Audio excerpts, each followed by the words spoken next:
أعوذ بالله من الشيطان الرجيم. بسم الله الرحمن الرحيم. إنما كان قول المؤمنين إذا دعوا إلى الله ورسوله ليحكم بينهم أن يقولوا سمعنا وأطعنا وأولئك هم المفلحون. ومن يطع الله ورسوله ويخش الله ويتقه فأولئك هم الفائزون. وأقسموا بالله جهد أيمانهم لئن أمرتهم ليخرجن قل لا تقسموا طاعة معروفة إن الله خبير بما تعملون. قل أطيعوا الله وأطيعوا الرسول فإن تولوا فإنما عليه ما حمل وعليكم ما حملتم وَإِن تُطِيعُوهُ تَهْتَدُوا وَمَا عَلَى الرَّسُولِ إِلَّا الْبَلَاغُ الْمُبِينُ. صدق اللہ العظیم. معزز سامعین، بزرگوں، پیارے بھائیوں، کل گزشتہ آپ حضرات کی خدمت میں گفتگو ہو رہی تھی اس بارے میں کہ منافقین زبانی دعوے کرتے تھے ایمان باللہ، ایمان بالرسول اور اطاعت کے. اللہ تعالیٰ نے ان کی پول کو کھول دیا کہ وہ ایمان ہی نہیں رکھتے. ایمان دل میں ہے، یہاں سے معلوم ہو رہا ہے. زبانی جمع خر سے کچھ نہیں ہوتا. اور اس کی دلیل اللہ تعالیٰ نے بتلائی کہ ایمان نہیں ہے. اس کی دلیل یہ کہ جب ان کو اللہ اور اس کے رسول کے پاس فیصلے کے لیے بلایا جاتا ہے تو ان میں کی ایک جماعت اعراض کرتی ہے. اگر ان کے فیور کی بات ہوتی تو دوڑے دوڑے آتے ہیں، اور ان کے خلاف بات ہوتی ہے تو وہ کتراتے ہیں، بھاگتے ہیں. اور اس کی بنیادی وجہ یہ ہے کہ دل ان کے بیمار ہے.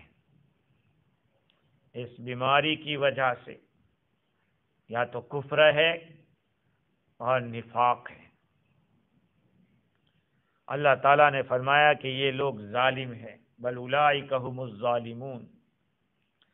اللہ تعالیٰ کی عادت ہے کہ جب مخالفین کے طریقے کو یا ان کی عادت کو بیان فرماتے ہیں تو پھر ایمان والوں کو کیا کرنا چاہیے اور ایمان والے کیسے ہوتے ہیں اس کو بھی بیان کرتے ہیں.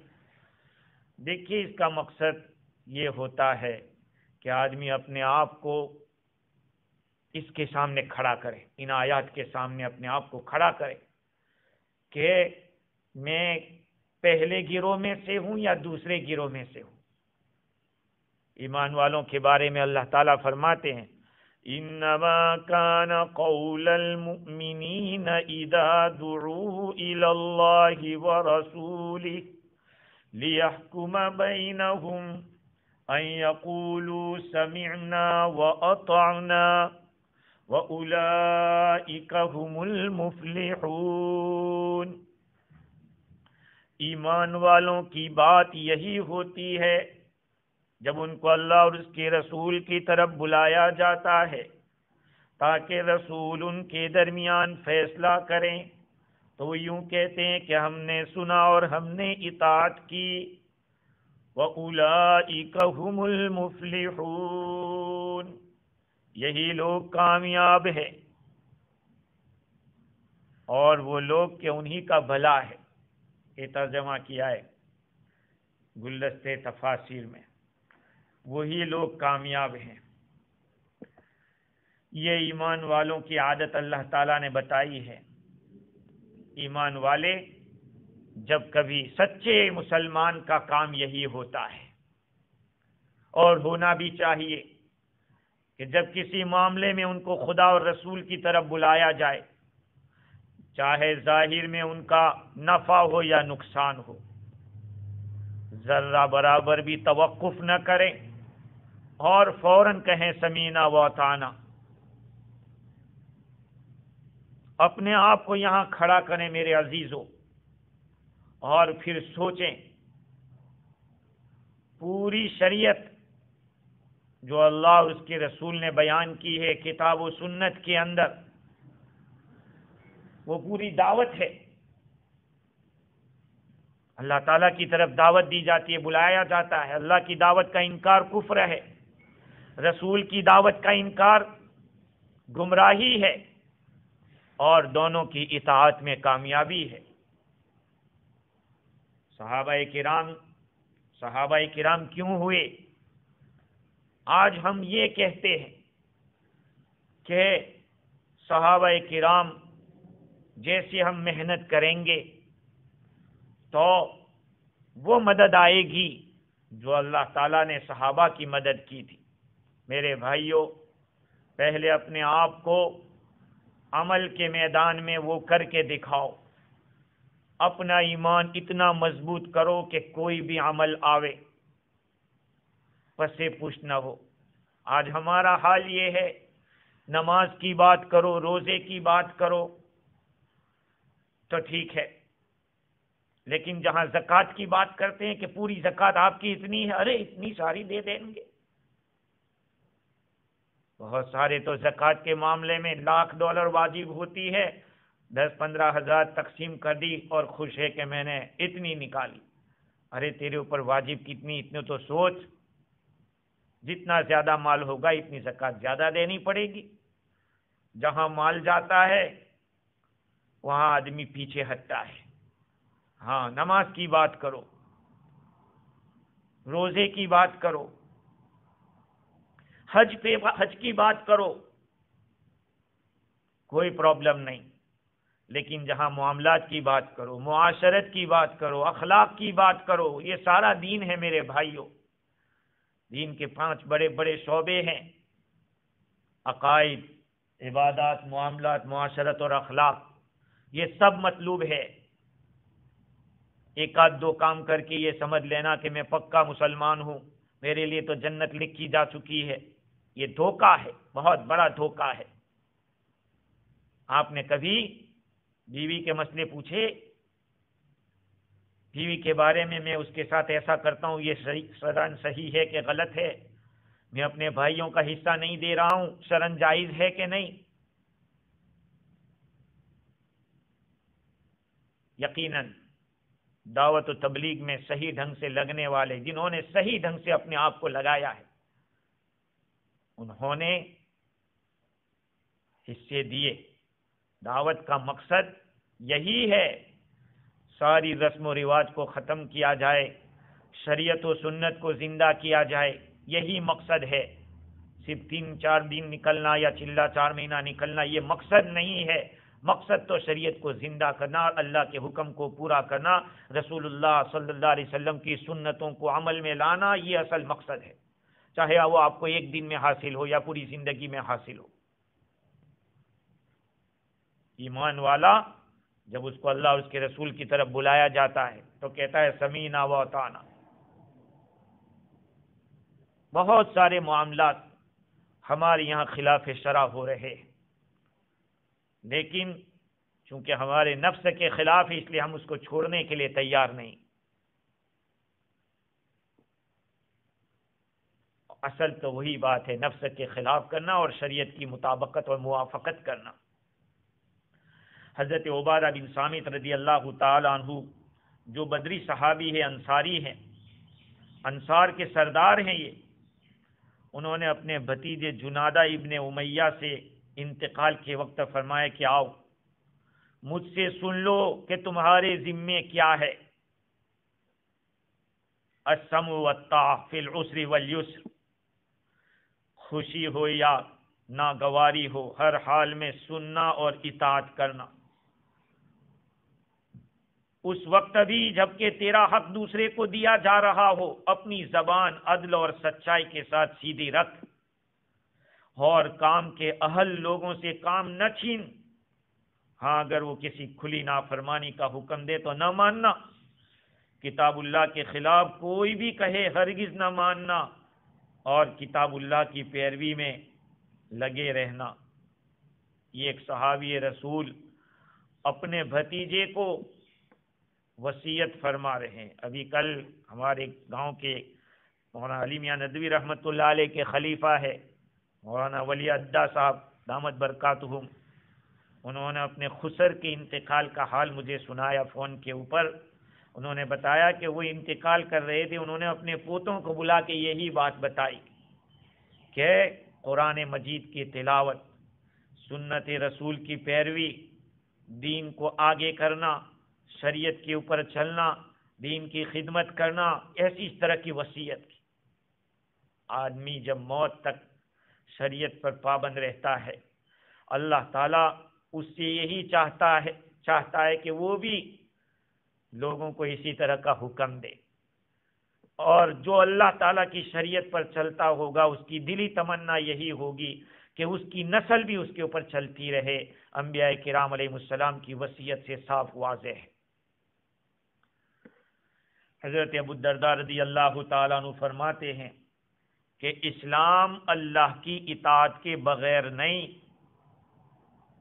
اور بہتری جو کچھ بھی ہے وہ جماعت میں ہے، خدا اور اس کی رسول کی اور خلیفۃ المسلمین اور عام مسلمانوں کی خیر خواہی میں ہے، بہتری اسی میں ہے، اللہ کی، اس کے رسول کی، خلیفۃ المسلمین کی اور عام مسلمانوں کی خیر خواہی کی جائے۔ اللہ تعالیٰ نے اس آیت کریمہ کے اندر ایمان والوں کا کلام کیا ہونا چاہیے جب کہ ان کو اللہ اور اس کے رسول کی شریعت کی طرف بلایا جائے، کہ یہ ہونا چاہیے سمینا و اطانا۔ اگر آپ کو کہا جائے سود حرام ہے، چاہے پہلا گھر ہو یا دوسرا گھر ہو، حرام ہے، قرآن نے کہا ہے، یاد رکھو قیامت تک کے لیے یہ قرآن ہے، شریعت ہے یہ، اور یہ بات بھی یاد رکھو کہ رہتی دنیا تک پوری دنیا کے انسانوں کے لیے قرآن قانون حیات ہے۔ اس لیے یہ سوچنا کہ ہم فلاں ملک میں رہتے ہیں، ہم فلاں کنٹری میں رہتے ہیں، تو کنٹری بدل جانے سے کیا حکم بدل جائے گا؟ قرآن نے نص قطعی کے ساتھ بیان کیا سود کے حرام ہونے کو، تو پھر کہہ دو کیا ہے، سمینا و اطاعنا، ہم نے سنا اور اطاعت کی، ہم نہیں کریں گے۔ جس نے کیا ہے وہ پہلی فرصت میں نکلنے کی فکر کرے۔ ہاں اسی طرح سے اور بھی بہت سارے معاملات ہیں جو خلاف شرع ہیں، علماء سے پوچھو تو پتہ چلتا ہے۔ یہ مت سوچو کہ پیسہ تو میرا ہے میں کچھ بھی کروں۔ یہاں پہ ایک چیز نگونا پینے کو ملتی ہے تو بعض جاہل قسم کے یہ کہتے ہیں ہمارا پیسہ ہے ہم کچھ بھی کریں۔ تو پیدا کرنے گیا تھا، مال تو اللہ کا ہے، یہ تو اللہ نے تمہیں استعمال کے لیے مالک بنایا ہے، لیکن مرضی کہ تم مالک نہیں ہو، تم شریعت کے تابع ہو۔ کلمہ پڑھائے اسی دن سے یہ سوچنا کہ پیسہ میرا ہے جو کچھ بھی کروں۔ آگے اللہ تعالیٰ فرماتے ہیں وَمَن يُطِعِ اللَّهَ وَرَسُولَهُ وَيَخْشَ اللَّهَ وَيَتَّقْهِ فَأُولَئِكَ هُمُ الْفَائِزُونَ، اور جو کوئی بھی اللہ اور اس کے رسول کی اطاعت کرے گا اور اللہ تعالیٰ سے ڈرے گا اور اس سے بچ کر چلے گا، وہ کامیاب ہی کامیاب ہے، وہی لوگ مراد کو پہنچنے والے ہیں۔ اس آیت کریمہ کے اندر اللہ رب العزت نے ایک ایسا فارمولہ بیان کیا ہے، مختصر سی آیت ہے، بہت کم کلمات اس میں بیان کیے ہیں، 8 9 10 کلمات ہیں، لیکن اتنی جامع بات بیان کی ہے۔ کامیابی اور کامرانی کا مدار 3 چیزوں پر ہے، ایک ہے اطاعت، ایک ہے خشیت، ایک ہے تقوی۔ اطاعت کا معنی ہے احکام شریعت کو دل و جان سے بجا لانا۔ خشیت کا معنی ہے دل سے اللہ تعالی کی عظمت اور ہیبت کو سمجھنا، اور تقوی نام ہے معصیت سے اجتناب کرنا، جن چیزوں کے کرنے کا حکم دیا اس کو کرنا، اور جن چیزوں سے بچنے کا حکم دیا اس سے بچنا۔ امام راضی نے لکھا اس آیت کے تحت، هذه الآیة على ایجازها حاویة لكل ما ينبغي للمؤمنین ان يفعلوه۔ یہ آیت کریمہ باوجود یہ کہ مختصر ہے، حاوی ہے، اس نے گھیر لیا ہے ان تمام کاموں کو جو ایمان والوں کو کرنا چاہیے۔ اللہ اور اس کے رسول کی اطاعت چاہے پسند ہو یا نہ ہو، وہ چیز تمہیں پسند آوے یا نہ آوے۔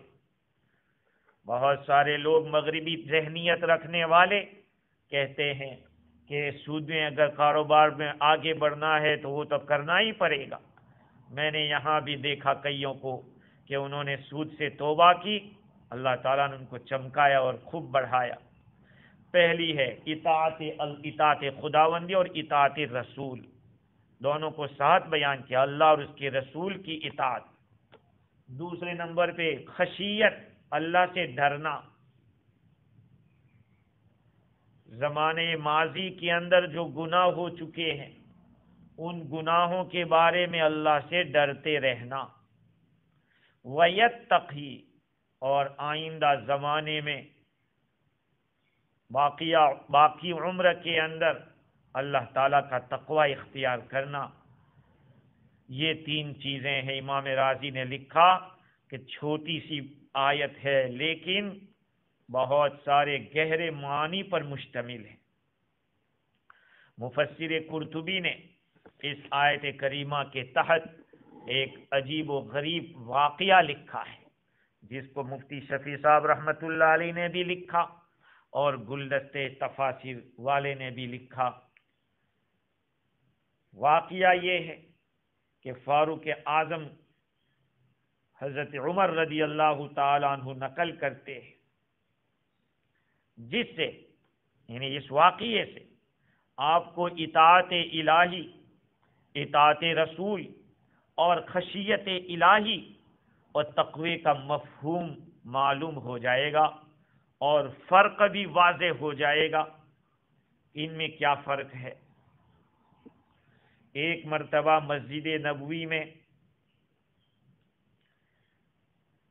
روم کا رہنے والا، اٹلی کا رہنے والا کسان بالکل حضرت عمر رضی اللہ عنہ کے پاس آ کے کھڑا ہو کے کلمہ شہادت پڑھنے لگا، اشہد ان لا الہ الا اللہ واشہد ان محمد الرسول اللہ۔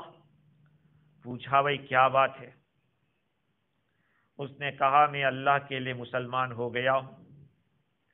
فاروق اعظم رضی اللہ تعالیٰ نے اس کا ریزن پوچھا کہ کیا وجہ ہے؟ اس نے کہا کہ بات یہ ہے کہ میں نے تورات، انجیل، زبور اور انبیاء سابقین کی اور کتابیں، صحیفے پڑھے ہیں، مگر ابھی فی الحال ایک مسلمان قیدی کو قرآن پڑھتے ہوئے سنا، وہ پڑھ رہا تھا، جس کو سن کر مجھے معلوم ہوا کہ ایک چھوٹی سی آیت ہے جس نے تمام کتب قدیمہ کو، تمام آسمانی کتابوں کو سمو لیا ہے، سب کو اپنے اندر شامل کر لیا ہے۔ تو مجھے یقین ہو گیا کہ یہ اللہ ہی کی طرف سے ہے۔ فاروق اعظم رضی اللہ تعالیٰ عنہ نے پوچھا کہ وہ کون سی آیت ہے؟ دیکھو ایک بات، حضرت عمر رضی اللہ تعالیٰ عنہ کا اتنا دبدبا تھا، لیکن اس زمانے کے لوگ ایسے سچے اور سیدھے سادے تھے کہ اپنے دل کی بات کہنے میں وہ ذرا بھی جھجکتے نہیں تھے۔ اور ہچکچاتے نہیں تھے۔ کون سی آیت ہے؟ اس رومی دہقان نے یہی آیت تلاوت کی اور اس کے ساتھ اس نے تفسیر بھی کی اور عجیب و غریب تفسیر کی۔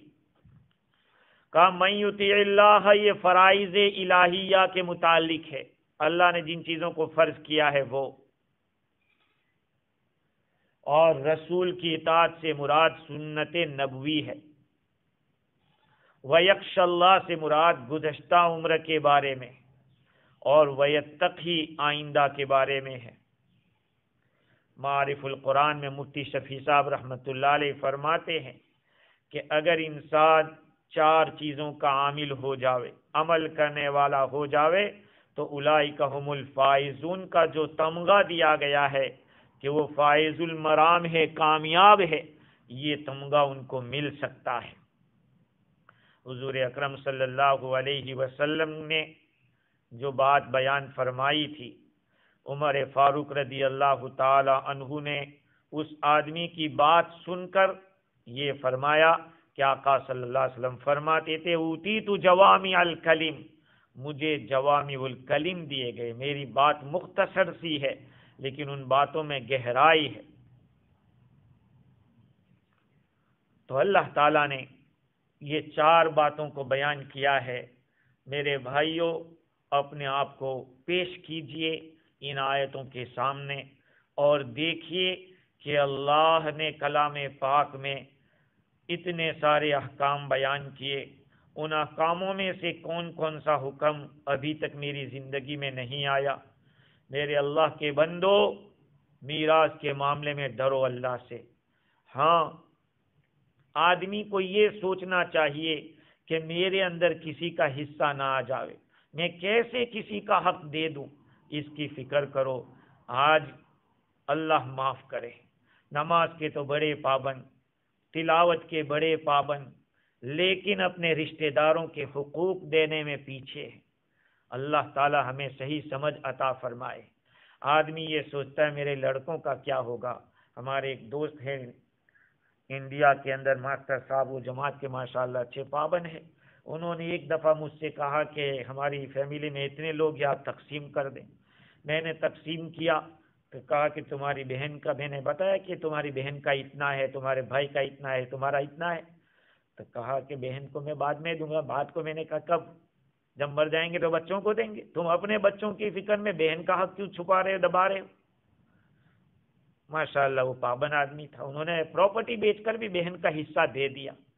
آج میرے بھائیوں، کورونا کا زمانہ ہے، ذرا تو عبرت لو اور سمجھو کہ بلاوا آ گیا اللہ کی طرف سے تو کیا ہوگا ہمارا۔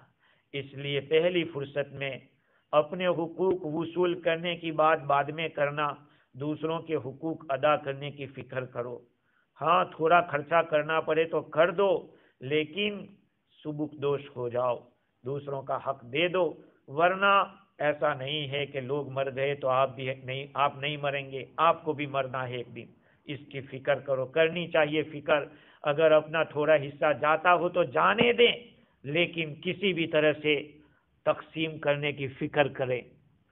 اللہ تعالیٰ نے آگے ایک آیت کریمہ میں منافقین کی برائی کو بیان کیا، وَأَقْسَمُوا بِاللَّهِ جَهْدَ أَيْمَانِهِمْ لَئِنْ أَمَرْتَهُمْ لَيَخْرُجُنَّ قُلْ لَا تُقْسِمُوا طَاعَةٌ مَعْرُوفَةٌ إِنَّ اللَّهَ خَبِيرٌ بِمَا تَعْمَلُونَ۔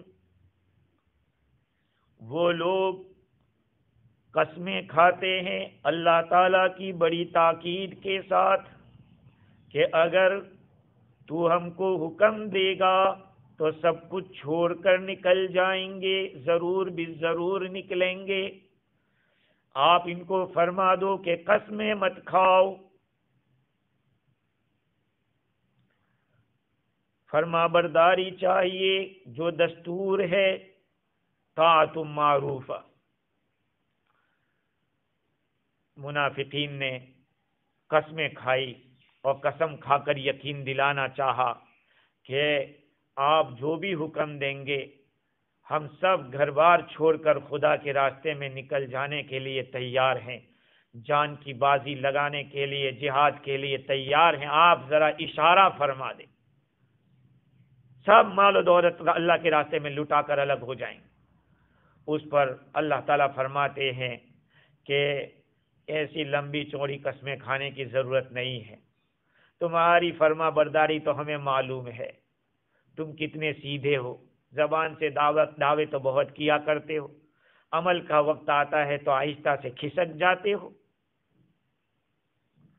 ہونا تو مسلمانوں کی طرح، مسلمانوں کے دستور کے موافق ہونا چاہیے۔ آج دنیا گیت گا رہی ہے مسلمانوں کی، ہندوستان کے اندر مسلمانوں نے وہ ایک نمایاں کردار ادا کیا ہے، اور یہ یقیناً ایمانی صفات میں سے ہے۔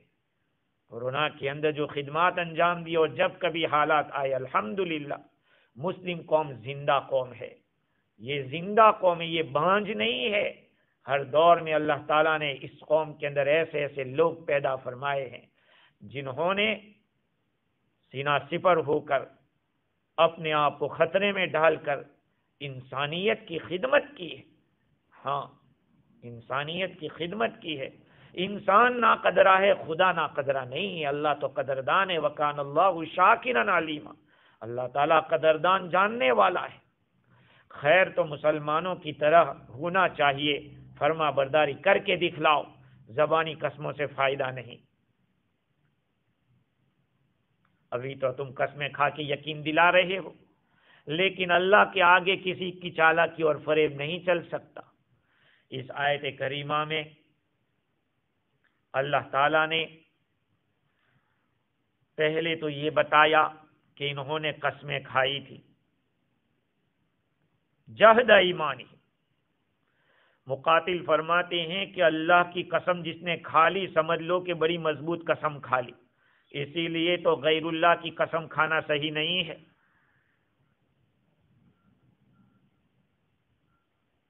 اللہ کے سوا کسی اور کی قسم نہیں کھا سکتے۔ لَيَخْرُجُونَ، وہ قسم کھا کر کہہ رہے تھے کہ اگر آپ حکم دیں گے تو ہم ضرور بھی ضرور نکلیں گے۔ کہاں نکلیں گے؟ کہا جہاد کے لیے نکلیں گے۔ اور دوسری ایک روایت ابن عباس رضی اللہ عنہما کی ابن مردوی نے نقل کی کہ اپنے مالوں میں سے نکل جائیں گے، وہ مال سونپ دیں گے۔ اللہ تعالیٰ نے ڈانٹتے ہوئے فرمایا قُل لَا تُقْسِمُوا، ان کو کہہ دو کہ قسم مت کھاؤ۔ یہ زبانی خاموخواہ جمع خرچ کر رہے ہیں، تمہارا اس طرح کا ظاہر کرنا اللہ کے یہاں قبول نہیں ہے،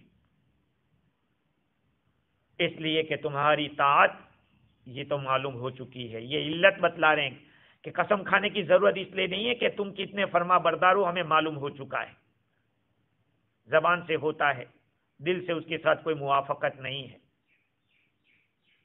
اور بعضوں نے کہا کہ تمہاری اطاعت اور دوسروں کی اطاعت اللہ کے سامنے مخفی نہیں ہے۔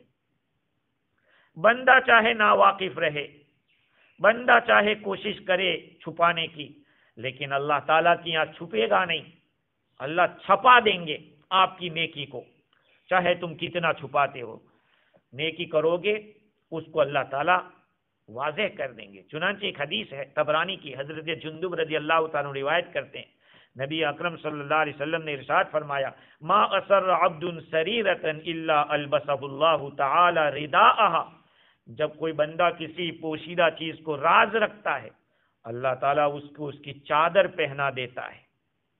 اور ایک روایت یہ ہے جس کو حاکم نے نقل کیا اور اس کو صحیح الاسناد قرار دیا، حضور اکرم صلی اللہ علیہ وسلم ارشاد فرماتے ہیں لو ان احدکم یعمل فی صخرۃ صماء لیس لها باب ولا قوہ، اگر تم میں سے کوئی آدمی کسی چکنے پتھر کے اوپر، صاف ستھرے پتھر کے اوپر کوئی عمل کر رہا ہے، یا پتھر کی چٹان کے اندر جا کے وہ عمل کر رہا ہے جس کا کوئی دروازہ بھی نہیں، جس کی کوئی کھڑکی بھی نہیں ہے، لخرج عملہ لانسان کائنا من کان، اس کا عمل دوسروں کے سامنے واضح ہو کے رہے گا، چاہے کوئی بھی ہو عمل کرنے والا۔ جتنا چھپ کر عمل کرو گے اللہ کے یہاں چھپا نہیں رہے گا، اللہ اس کو چھپا رکھے گا بھی نہیں۔ اللہ تعالیٰ اس بندے کے چہرے کے اوپر ان اعمال کی نورانیت کو ظاہر کر دیتا ہے، اور معصیت بھی اگر کوئی کرتا ہے کتنا چھپ کر، چاہے چھپ کر کرے، اس کی نحوست اس کے چہرے پہ آ کے رہے گی۔ تو اللہ تعالیٰ نے یہ طاعت معروفہ جو فرمایا ہے، اس میں ایک احتمال تو یہ ہے کہ جس کو امام راضی نے لکھا، تم لوگوں سے مطلوب یہ ہے کہ دستور کے موافق اطاعت کرو، یہ اصل مطلوب ہے، اور دوسرا مطلب یہ ہے کہ تم قسمیں کھا رہے ہو، قسموں سے کچھ نہیں چلے گا، تمہاری اطاعت تو ہمیں معلوم ہے، سب پتہ ہے، اللہ تعالیٰ کے سامنے کچھ چھپا ہوا نہیں ہے۔ آگے اللہ تعالیٰ فرماتے ہیں قُلْ أَطِيعُوا اللَّهَ وَأَطِيعُوا الرَّسُولَ فَإِن تَوَلَّوْا فَإِنَّمَا عَلَيْهِ مَا حُمِّلَ وَعَلَيْكُمْ مَا حُمِّلْتُمْ۔ اے نبی جی آپ فرما دیجئے کہ اللہ کی اطاعت کرو اور اللہ کے رسول کی اطاعت کرو۔ فَإِن تَوَلَّوْا، پھر اگر وہ لوگ منہ پھیر دیں، فَإِنَّمَا عَلَيْهِ مَا حُمِّلَ، تو اس کا ذمہ جو بوجھ اس پر رکھا ہے، اور تمہارے فَإِنَّمَا عَلَيْهِ مَا حُمِّلَ وَعَلَيْكُمْ مَا حُمِّلْتُمْ، حضور پر جو ذمہ داری رکھی گئی ہے وہ آپ کے اوپر ہے، اور تمہارے اوپر جو ذمہ داری جو بوجھ رکھا گیا وہ تمہارے اوپر ہے۔ دو مرتبہ اللہ تعالیٰ نے اطاعت اور اطاعت رسول کو، پہلی دفعہ اوپر کی آیات میں اطیع اللہ والرسول دونوں کو ساتھ بیان کیا تھا، یہاں پہ اطیع اللہ کو الگ بیان کیا، اطیع الرسول کو الگ بیان کیا، اور وہ بھی قل کہہ کر، پہلے میں تو قل نہیں فرمایا تھا کہ قل، اشارہ اس بات کی طرف ہے کہ پہلے جو اطاعت خداوندی اور اطاعت رسول کا حکم تھا وہ ان کو رد کرنے کے لیے اور یہ بتلانے کے لیے کہ اصل مقصود تو اطاعت الہی اور اطاعت رسول ہے۔ یہاں پہ حکم دیا جا رہا ہے کہ بھئی تم اطاعت کرو، یہ تکلیفی حکم ہے، یہ تشریعی حکم ہے، تکرار نہیں۔ اللہ کے حکم کو الگ، اللہ کی اطاعت کو الگ سے بیان کیا، رسول کی اطاعت کو الگ سے بیان کیا، تاکہ دونوں کو سمجھیں کہ اس اللہ کی اطاعت بھی ضروری ہے، رسول کی اطاعت بھی ضروری ہے۔ فَإِن تَوَلَّوْا، اگر وہ روگردانی کرتے ہیں تو نبی نے جو بوجھ اٹھایا ہے وحی کا، وہ نبی کے ذمے ہے، ان کا کام تھا پہنچانا، انہوں نے پہنچا دیا، تبلیغ کا بوجھ رکھا گیا تھا، وہ تو انہوں نے پوری طرح ادا کر دیا۔ وَعَلَيْكُمْ مَا حُمِّلْتُمْ، اور تمہاری ذمہ داری اس کو عمل کرنے کی تھی، تو اب تم لوگ عمل کرو تو کامیاب ہو جاؤ گے۔ وَإِن تُطِيعُوهُ تَهْتَدُوا، اگر اطاعت کرو گے تو ہدایت پاؤ گے۔ وَمَا عَلَى الرَّسُولِ إِلَّا الْبَلَاغُ الْمُبِينُ، ہمارے رسول کے ذمے تو صرف کھلم کھلا پہنچا دینا ہے، پیغمبر تو اپنا فرض ادا کر چکے، اللہ تعالیٰ کے پاس اپنی ذمہ داری سے سبکدوش ہو گئے۔ آگے اطاعت رسول کے بعض ثمرات بیان کرتے ہیں، آگے جو آیت آ رہی ہے انشاءاللہ اس کو عید کے بعد کریں گے، لیکن یہ ہے کہ اطاعت رسول تمہاری ذمہ داری ہے، اب تم اس کو پورا کرو۔ تفسیر روح البیان میں لکھا ہے کہ اللہ تعالیٰ نے تین باتوں کو تین کے ساتھ ملا کے بیان کیا ہے۔ ایک تو نماز کو زکوٰۃ کے ساتھ، صاحب رول بیان فرماتے کہ جو صرف نماز پڑھتا ہے زکوٰۃ ادا نہیں کرتا تو اس کی نماز کس کام کی، دونوں فرض ہیں، دونوں ساتھ ساتھ ہیں، دونوں کرو۔ اور دوسری چیز اطیع اللہ و اطیع الرسول، اللہ کی اطاعت کرو، رسول کی نہ کرو تو کوئی قبول نہیں ہوگی اطاعت۔ اور تیسری چیز انشکر لی ولی والدیک، اللہ کا بھی شکر ادا کرو، اپنے ماں باپ کا بھی شکریہ ادا کرو۔ تو کوئی آدمی اللہ کا تو شکر ادا کر رہا ہے، ماں باپ کا نہیں کر رہا ہے، کیسے قبول ہوگی؟ شکریہ کیسے صحیح ہوگا؟ اطاعت رسول قبولیت کے دروازے کی کنجی ہے۔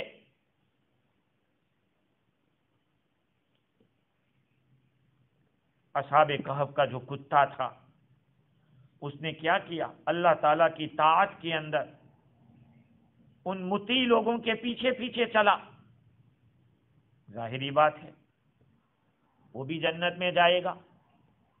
تو میرے بھائیوں، اطاعت رسول، سنتوں کو زندگی میں جگا دو۔ ابو عثمان نہدی رحمۃ اللہ علیہ فرماتے ہیں، من امر السنت علی نفسہ قولا وفعلا نطق بالحکمہ، جو آدمی زبان سے اور عمل سے اللہ کے نبی کی سنت کو اپنے اوپر فیصل بناوے، حکم دینے والا بناوے، وہ حکمت کی باتیں کرے گا۔ اور جو آدمی اپنے آپ پر، اپنے نفس کے اوپر خواہشات کو امیر بناوے اور خواہشات کے اوپر چلتا رہے، وہ بدعت کی باتیں کرے گا۔ اس لیے کہ اللہ تعالیٰ نے فرمایا وَإِن تُطِيعُوا تَهْتَدُوا، نبی کی اطاعت کرو گے تو ہدایت پالو گے، اور نہیں کرو گے تو رہ جائیں گے۔ وَمَا عَلَى الرَّسُولِ إِلَّا الْبَلَاغُ الْمُبِينُ، رسول کے ذمے تو کھلم کھلا پہنچا دینا تھا، وہ تو پہنچا چکے۔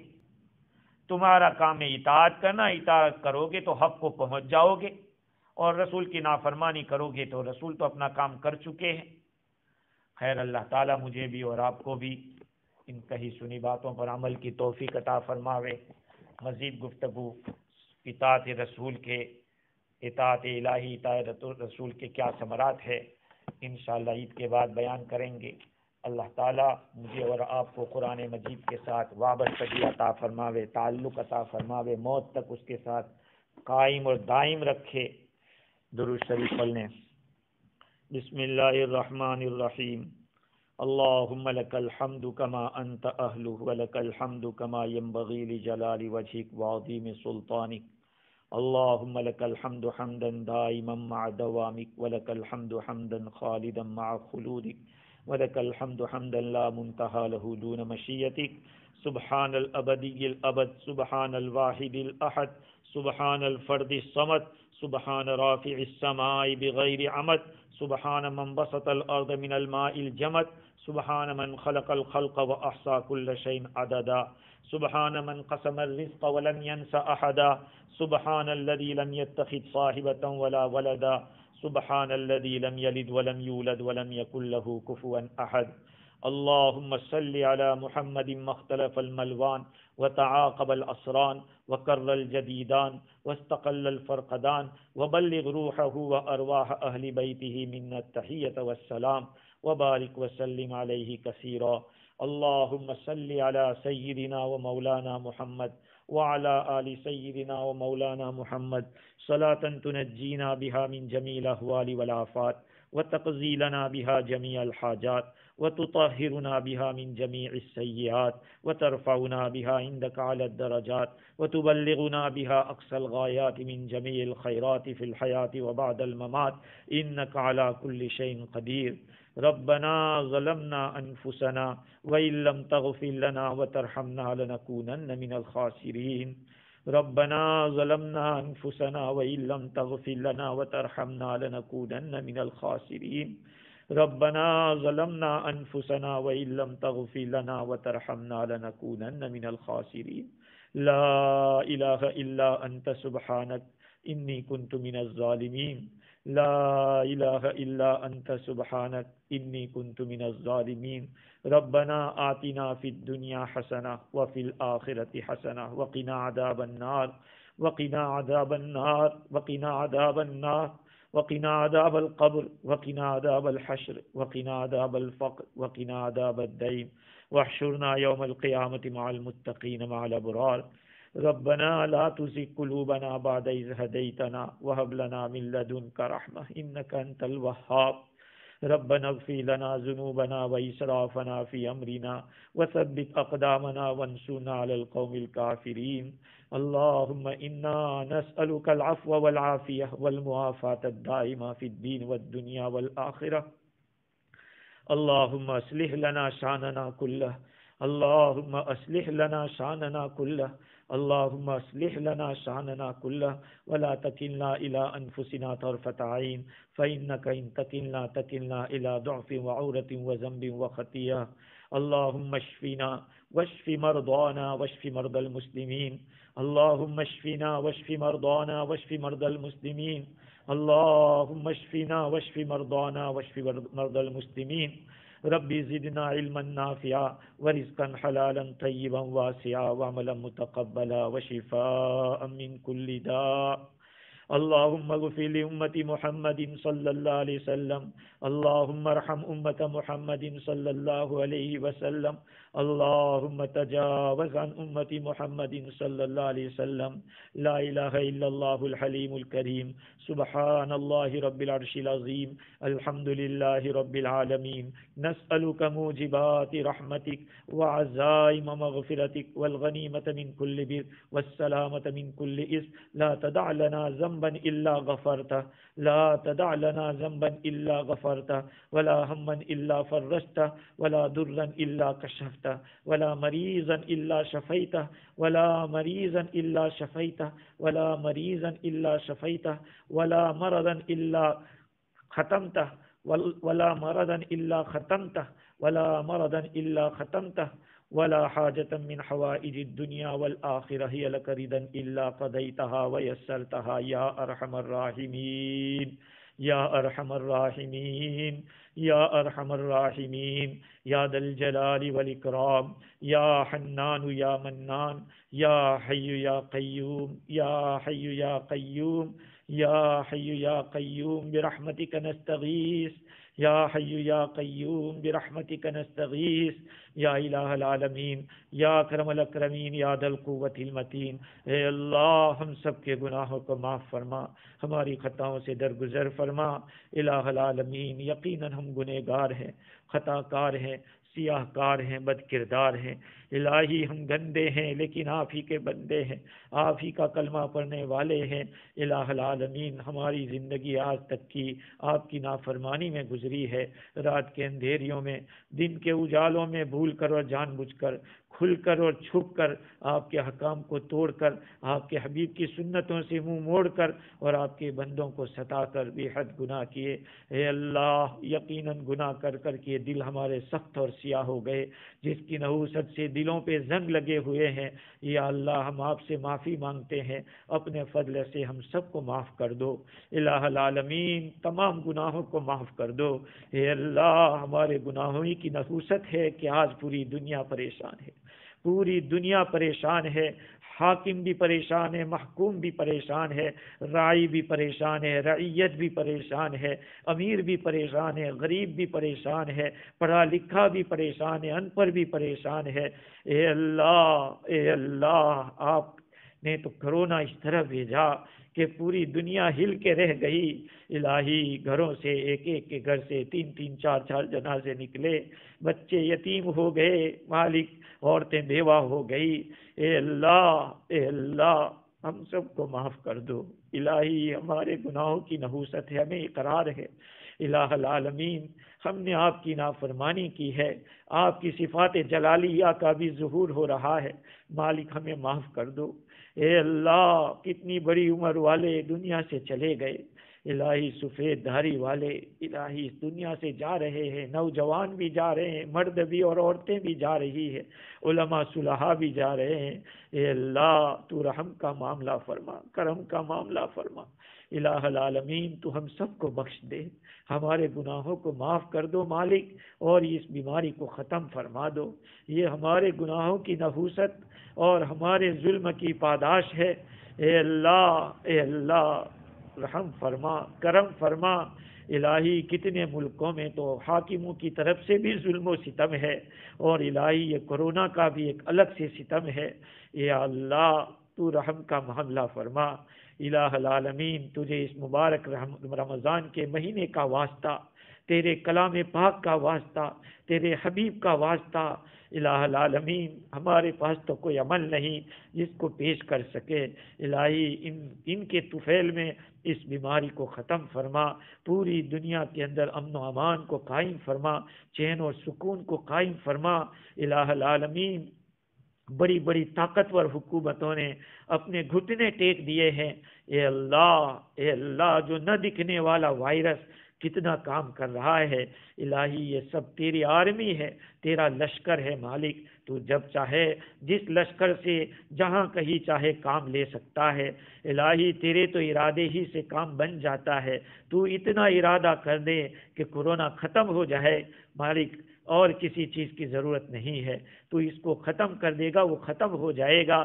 اے مالک رحم کا معاملہ فرما۔ الہی روزے کی حالت میں لوگ آمین کہہ رہے ہیں، الہ العالمین اپنے فضل سے قبول فرما لے، اور اپنے فضل سے اس کورونا کو ختم فرما۔ پوری دنیا کے اندر الہی چین اور سکون کی ہوا پھر سے چلا دے۔ یقیناً ہم نے اس نعمت کی ناقدری کی تھی، اس لیے الہی یہ طوفان اور یہ پریشانی آئی ہے۔ یا اللہ، الہی نہ ماننے والوں نے بھی دیکھ لیا کہ تیری قدرت کیا ہے، اور ماننے والوں نے بھی سمجھ لیا کہ تو کتنی قدرت والا ہے۔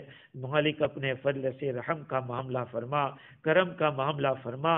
اے اللہ، یقیناً دنیا میں عریانیت، فحاشیت، بے حیائی عام ہو گئی الہی، جس کا یہ نتیجہ ہے۔ اے اللہ، کلمہ گو لوگوں نے بھی الہ العالمین وہ حرکتیں کی جو نہیں کرنی چاہیے تھی۔ آج اس الیکٹرانک میڈیا کے ذریعے کفر و الحاد کو، بے حیائی اور بے شرمی کو عام کیا جا رہا ہے۔ اے اللہ، ہم توبہ کرتے ہیں، ہم آپ سے معافی مانگتے ہیں کہ ان حرکتوں میں ہم حصہ نہیں لیں گے۔ اے اللہ، ایک سادہ لوح مسلمان جیسے ایک ایمان والے کو ہونا چاہیے، آپ نے ان آیات میں جو بیان کیا کہ اطاعت خداوندی اور اطاعت رسول اور خشیت الہی اور تقوی، یہی چیزیں کامیابی دلا سکتی ہے۔ یا اللہ، یہ چیزیں ہم میں پیدا فرما۔ الہ العالمین، پورے مہینے میں جو تفسیر کی گئی، مولا کریم اگر غلطی ہوئی ہے تو مجھے معاف کر دو، سننے والوں کو بھی قبول فرما دو، الہی کرنے والے کو بھی قبول کر لو، اور سب کو عمل کرنے کی توفیق عطا فرما۔ اے اللہ، قرآن مجید سے کے ساتھ موت تک تعلق عطا فرما۔ قبر میں بھی مالک اگر کسی کے لیے آپ نے گنجائش رکھی ہو، ہمارے لیے بھی اس کی تلاوت کی گنجائش کر دینا۔ اے اللہ، یقیناً یہ دنیا ہمیں چھوڑنی پڑے گی، نہ چاہتے ہوئے بھی جانا پڑے گا۔ اے کریم، اس دن کے آنے سے پہلے پہلے سنبھل جانے کی اور سدھر جانے کی توفیق عطا فرما۔ الہی، اس دنیا کو ہم نے ایسا دل دیا کہ ہم نے دین سے غفلت برتی ہے۔ اے اللہ، دنیا سے بے رغبتی عطا فرما، آخرت کا شوق عطا فرما۔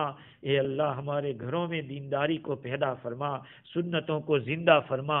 اے اللہ، ہم لوگوں کو دین کی محبت عطا فرما، آپ کی اور آپ کے حبیب کی محبت عطا فرما، دین کے خاطر اخلاص کے ساتھ کچھ کر گزرنے کی توفیق عطا فرما، تمام رذائل کو ہمارے دلوں سے دور فرما، حسد کو، کینہ کو، تکبر کو، بغض و عداوت، غیبت، چغلی، بہتان، بدنظری، بد کلامی اور خود پسندی، اس کے سوا جتنے بھی رذائل ہمارے اندر چھپے ڈھکے ہیں، یا اللہ سب کو دور کر دو۔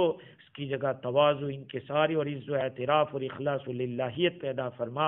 اے اللہ، ہمارے جتنے رشتہ دار یا رشتہ دار نہ بھی ہو، جتنے ایمان والے ایک دنیا سے جا چکے، جو کورونا میں گئے، سب کو شہادت کا مقام عطا فرما، اور جو حیات ہے سب کو تندرستی عطا فرما۔ الہی، جو بیماری میں مبتلا ہے ان کو رہائی نصیب فرما۔ اے اللہ، کتنے گھر اجڑ گئے مالک، کئی گھروں سے 3 4 جنازے نکلے۔ اے اللہ، ان یتیموں پہ کیا گزر رہی ہوگی۔ اے اللہ، وہ کس کو ماں باپ کہیں گے۔ اے اللہ، تو تو بڑا کرم والا ہے، رحم کرنے والا ہے، تو ان کی کفالت اپنے ذمے لے لے، اور تو ان کی مدد کا فیصلہ فرما دے۔ یا اللہ، ان کو ذلیل ہونے سے بچا لے۔ الہی، ہمارے جو علماء کرام دنیا چھوڑ چل بسے، ان کے بھی مغفرت فرما، درجات کو بلند فرما۔ جو مشائخ زندہ ہیں ان کو تندرستی اور عافیت کے ساتھ لمبی عمر عطا فرما۔ ہمارے شیخ کو تندرستی اور عافیت کے ساتھ لمبی عمر عطا فرما۔ اے اللہ، مدارس، مکاتب، مساجد، خانقاہوں کی حفاظت فرما، ان کی غیب سے مدد فرما۔ اس کورونا کی مہاماری میں مدارس کو بھی مالک بڑا نقصان ہوا ہے، تو ہی مدد فرما دے۔ ہماری مسجدوں کو کھول دے مالک، کورونا کو ختم کر اور مسجدوں کو آباد پھر سے کرا دے۔ اے اللہ، اے اللہ ہمیں رزق حلال وسعت کے ساتھ عطا فرما، کسی کا محتاج نہ بنا۔ اے اللہ جو روزے رکھے گئے آپ کی توفیق سے اس کو قبول فرما، تراویحوں کو قبول فرما، تلاوت قرآن کو قبول فرما، تیرے راستے میں خرچ کرنے کو قبول فرما۔ اے اللہ جنہوں نے دعا کا کہا لکھا، جن کا ہم پر حق ہے، سب کی جائز تمناؤں کو پوری فرما۔ اے اللہ جو لوگ آپ کی خاطر محبت کرتے ہیں اور دعا کی امید رکھتے ہیں، یا اللہ ان کی جان کی، مال کی، عزت کی، آبرو کی حفاظت فرما، ان کو صحت عاجلہ کاملہ دائمہ مستمر عطا فرما۔ اے اللہ ہمارے ملک کی بھی حفاظت فرما، پوری دنیا سے کورونا ختم فرما، پوری دنیا کی بارڈروں کو کھول دے مالک، اور اپنے فضل سے اس رمضان کو ہمارے لیے، ہمارے فیور میں اس کو گواہ بنا، اور عافیت کے ساتھ آئندہ رمضان تک کی زندگی مقدر فرما، تندرستی کے ساتھ الہی آپ کے دین پر چلتے رہنے کی، اور دین کی اور مسلمانوں کی اور اللہ اس کے رسول کی جو نصیحت اور خیر خواہی کا حکم ہے اس کو کرنے کی توفیق عطا فرما۔ اے اللہ تو راضی ہو جا اور اپنے حبیب کو ہم سے راضی کر دے۔ مالک جو مانگا ہے وہ بھی عطا فرما، جو رہ گیا وہ بھی عطا فرما۔ جنہوں نے افطار کے لیے جہاں کہیں بھی مدد کی ہو، تمام خرچ کرنے والوں کو اپنے شایان شان بدلہ عطا فرما۔ الہی ہدایت کی ہوا کو عام فرما، پوری دنیا میں ہدایت کو عام فرما، اسی کورونا کو مالک ہدایت کا ذریعہ بنا دے۔ الہی دعوت و تبلیغ کی جو محنت چل رہی ہے، کرنے والوں کو اخلاص کے ساتھ کرنے کی توفیق عطا فرما، غلو سے نکلنے کی توفیق عطا فرما، اعتدال کے ساتھ اور احکام شریعت کو سامنے رکھتے ہوئے کرنے کی توفیق عطا فرما۔ مدارس کی بھی مدد فرما۔ اے اللہ ہماری دعا کو محض اپنے فضل سے قبول فرما۔ اے اللہ دنیا سے جب آئیں تو اس وقت کا منظر یہ رکھنا کہ آپ ہم سے خوش ہو، آپ کے حبیب کی سنت ہماری زندگی میں ہو، دن جمعہ کا ہو اور شہر مدینہ کا ہو، اور اخلاص کے ساتھ کلمہ پڑھتے ہوئے آپ کے پاس آئیں۔ ایسی قابل رشک موت عطا فرما، عبرتناک موت سے ہمارے گھر والوں کی، ہماری نسلوں کی حفاظت فرما۔ ہماری دعا کو محض اپنے فضل سے، اپنے مبارک ناموں کی برکت سے، اپنے کلام پاک کے صدقے، اپنے حبیب کے طفیل اور آپ کے نیک بندوں کے وسیلے سے قبول فرما۔ ربنا تقبل منا انك انت السميع العليم وتب علينا انك انت التواب الرحيم۔ صلی اللہ تعالی علی خیر خلق محمد وآلہ واصحابہ اجمعین۔ سبحان ربک رب العزۃ عما یصفون وسلام علی المرسلین والحمد للہ۔